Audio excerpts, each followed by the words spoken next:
interesting video about why big tech review companies are lying to you.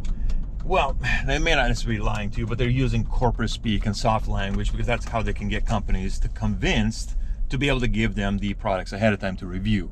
And it's quite interesting. I'll play a little bit of it here, and this is from Jeff Tech. So please check out his channel. I'm going to link it as well too in the description and on screen. So please check him out. Stop being a creator and start being a media company. And a media company has one goal: revenue. This is where the hypocrisy gets frustrating. We have creators now who are worth $50 to $100 million.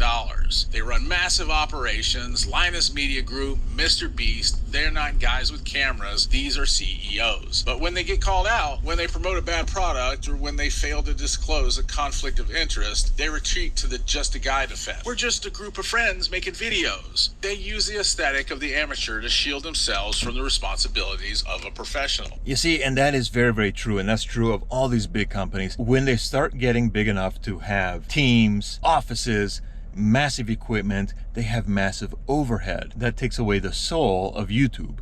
That takes the you out of the YouTube. Right now it's just a media company, because it is.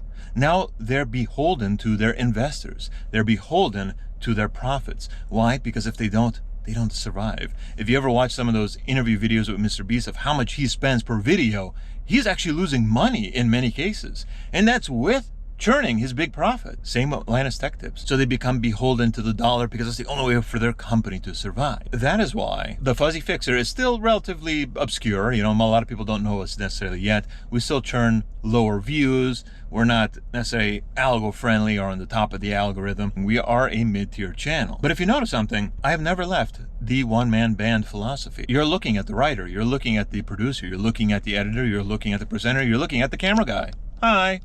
Yeah, it's all one person. And why? Because that's the whole soul of YouTube, with very little overhead. Yeah, it's never going to get me up to the top to Mr. Beast levels. I've already ascribed to that. I'm good. I'm happy there. What I don't want to become is another soulless corporation. I don't want the Fuzzy Fixer to be the brand of corporations. The Fuzzy Fixer is a brand of the people. That's why I teach DIY. That's why I teach about how to recycle junk. That's why I teach you about how to find the best deals or find the best piece of equipment for your money. I am just a dude. That's it. I'm literally a dude on a GoPro. That's it. That was an interesting kind of viewpoint that Mr. Jeff Tech comes up with. And I think it's very, very true. It's very, very honest. It's very, very true. And that, again, too, is why I frame my channel the way I do.